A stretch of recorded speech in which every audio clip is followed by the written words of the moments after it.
자, 안녕하세요. 반갑습니다. 주식관리의 그대에게 이정렬입니다. 자, 오늘 8월 26일 두산 에너빌리티 브리핑 드리도록 하겠습니다. 일단 제가 이 종목을 아시는 분들은 아시겠지만 지난 유상증자, 무상증자, 유상증자 권리락 이전부터 2020년도 한 9월 달부터 지금까지 계속 꾸준하게 브리핑을 드리고 있는 상황들입니다. 이 기간 동안 다 계속 가지고만 있으신 분들이 계시는지는 모르겠지만 일단 어찌됐던 두산 에너빌리티의 좀 장기적으로 보자, 이런 말씀들을 좀 계속 드려왔었어요.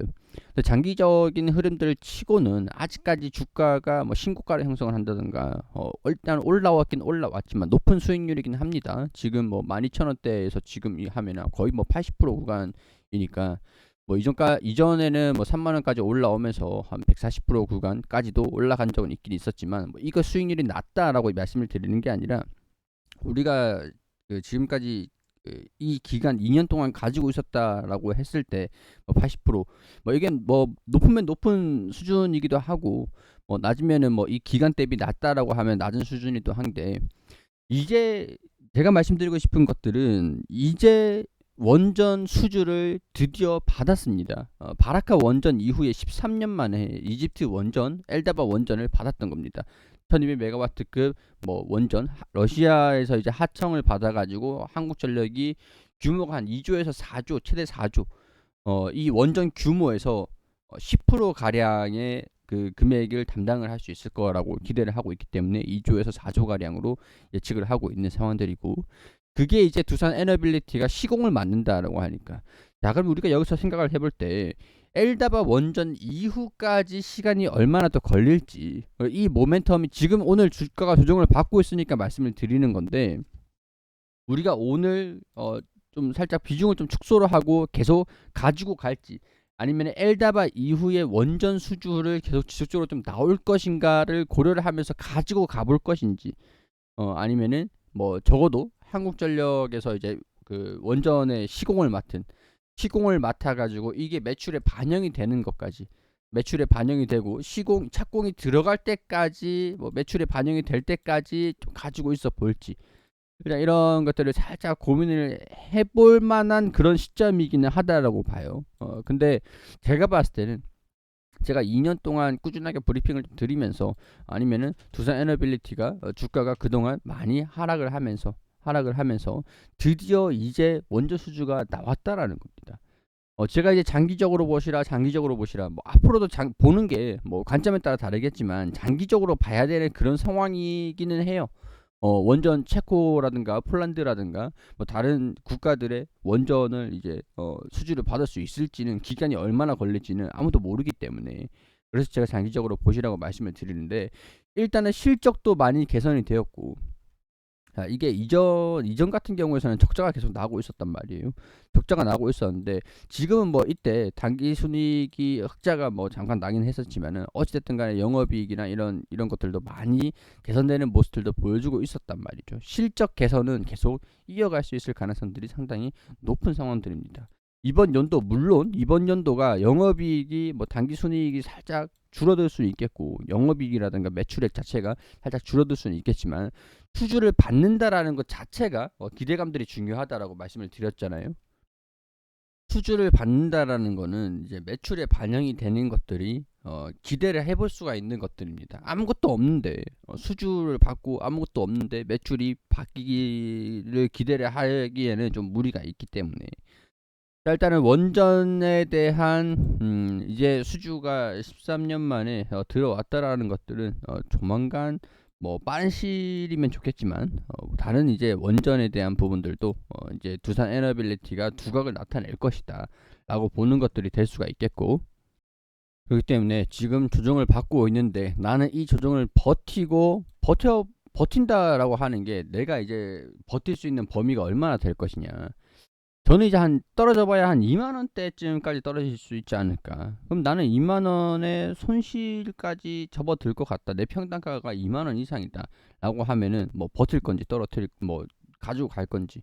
2만 원이라는 게 지금은 그렇게 이 평균 단가를 보면은, 평균치를 보면은 2만 원이라는 가격이 그렇게 낮은 가격은 아니기 때문에, 보통 대부분이 17,000원 이때 지금 이 기간 이 기간에 가지고 계시는 분들이 평균 단가가 거의 대부분 한 2만 원대이실 거기 때문에 이렇게 말씀을 드리는 건데, 2만 원 나는 평균 단가가 2만 원 이하다라고 하시는 분들은 좀 아무래도 조정을 받고 반등만 나온다라고 한다면 버텨볼 수가 있겠죠. 근데 2만 원 이상이다. 나는 한 2만 1,000원대 되는데 이 조정을 받으면 손실을 접어들기 때문에 2만 원에서 다시 매수를 할 수 있다라고 하면은 2만 원에서 다시 매수를 하겠다라고 하시는 분도 계실 겁니다. 그렇기 때문에 내가 이게 조정이 나오면은 버틸 수 있는 여력이 되느냐. 보는 건 이제 내가 이제 팔다가 다시 매수해가지고 장기적으로 또 보겠다. 계속 이제 이런 원전에 대한 부분들은 지금 시기상 유럽과 지금 러시아, 우크라이나, 그런 미국 이런 시기상 원전에 대한 부분들은 어, 부각이 될 수밖에 없기 때문에 저는 이제 장기적으로도 꾸준히 부각을 나타낼 거라 뭐 그렇게 예상을 하고 있기는 합니다. 자, 수주를 받을 수 있었던 배경, 뭐 일단은 뭐 우리가 단독 수주를 받았던 것은 아니고 러시아에서 일단은 하청을 받았던 거기 때문에 가격적인 메리트 이런 것들로 그 중국을 최대 라이벌이 중국이었다라고 볼 수가 있겠죠. 러시아 쪽이기 때문에. 일단 공사 기간 잘 지키고 단가가 낮고 안전하다. 이게 최대의 우리가 가지고 있는 경쟁력이 될 것 같습니다.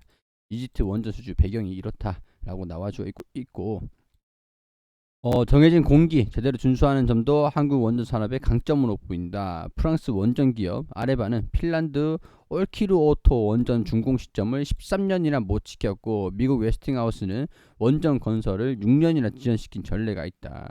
자, 반면 한국은 뭐 바라카 원전 적기에 준공을 했고, 뭐 해외 다른 나라는 원전 상세 설계 능력과 부품 조달 능력이 부족한 탓에 공기를 못 지키는 경우가 있고, 한국은 원전 건설 단가도 낮기 때문에 공기를 최소화해 금융 비용을 낮출 수 있다.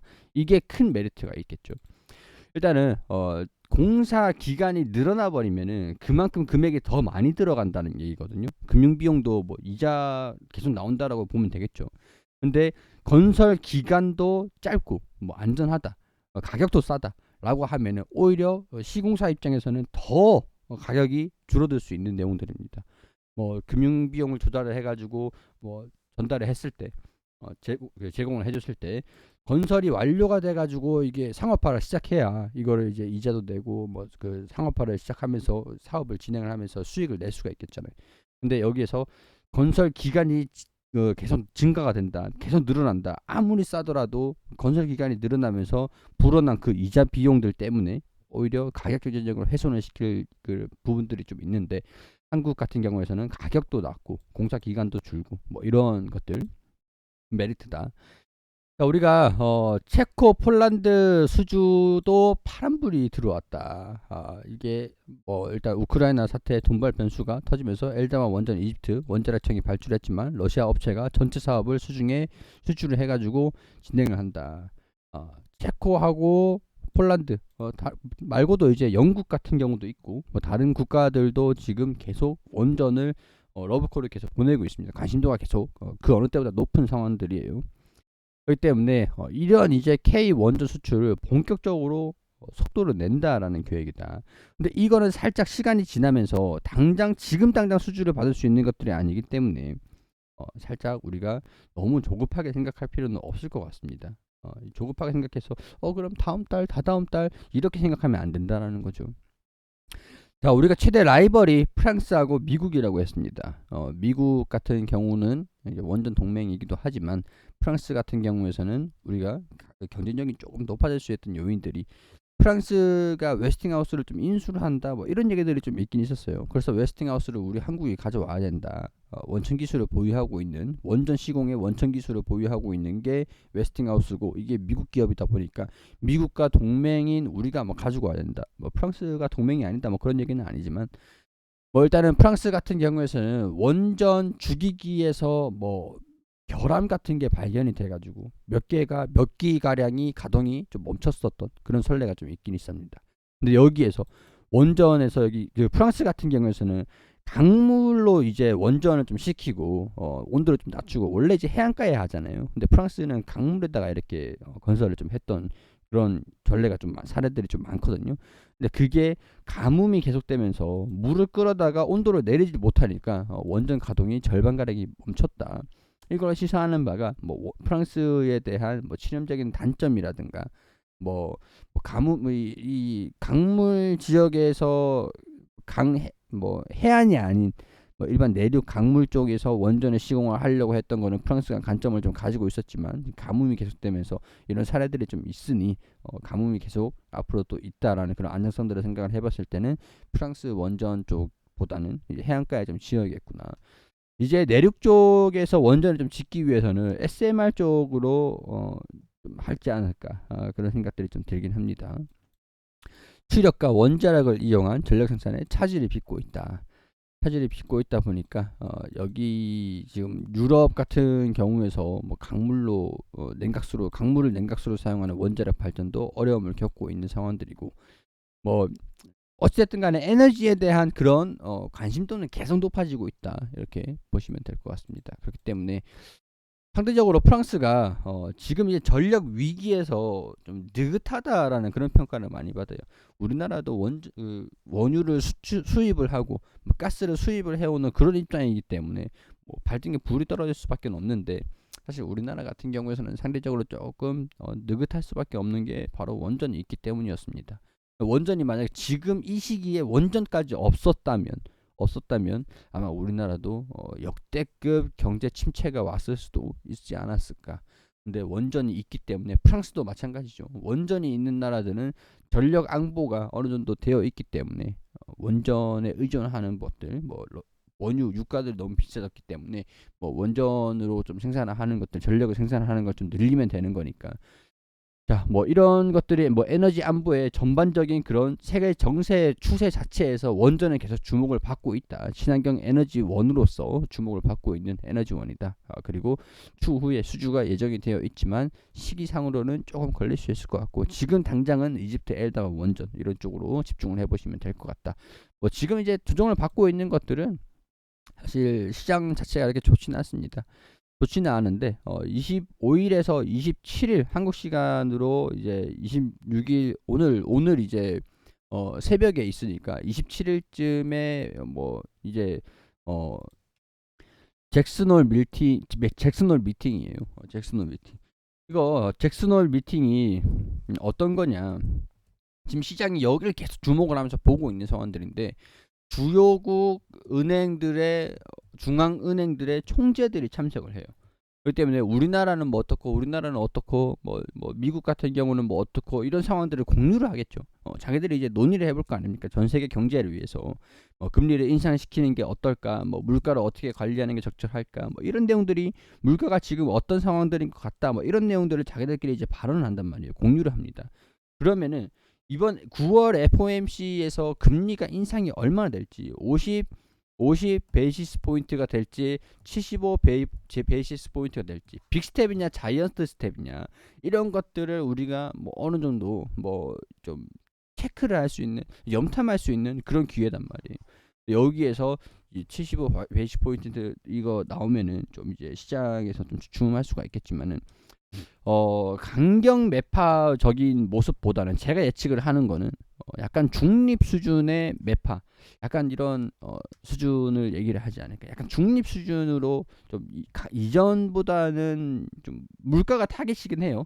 인플레이션이 타겟이긴 합니다. 근데 금리를 강하게 막 연말까지 뭐 4%뭐 이런 얘기들도 좀 있는데 물가를 잡기 위해서는 금리를 강하게 꾸준하게 내년도 계속 올려야 된다. 뭐 이런 얘기들이 나올 거라고 보진 않단 말이죠. 이번 연말까지 좀 올리고 그 다음부터는 뭐 금리 인상을 좀 멈추는 게 어떨까. 뭐 약간 이런 얘기들만 나와준다라고 하면은 시장이 지금 뭐 어떤 얘기들이 나와줄지를 보면서 관망을 좀 보여주고 있는 상황들인데 일단은 뭐 지금 상황에서는 뭐 이 잭슨을 어떤 얘기들이 좀 나와줄지는 봐야 되겠지만 이렇게 한국 시간으로 28일 오전쯤에 이제 소식들이 계속 나오기 시작을 할 거예요. 그때 시장이 좀 안도한다면 상승세는 이어지는 거고 시장이 경악한다면 조정을 좀 받을 수 있을 가능성들이 있으니까 우리가 이런 것들도 같이 참고하셔가지고 시장에 따른 주가 등락 충격이 있을지 아니면 환희가 있을지 이 구간들을 뚫어줄지 아니면 조정을 받을지를 결정을 하는 것들이니까 시장들도 같이 함께 보시면 좋을 것 같습니다. 자, 이런 것들 참고를 해주시고 도움이 되셨길 바라고요. 도움 됐다면 구독과 좋아요 부탁드릴 수 있도록 하겠습니다.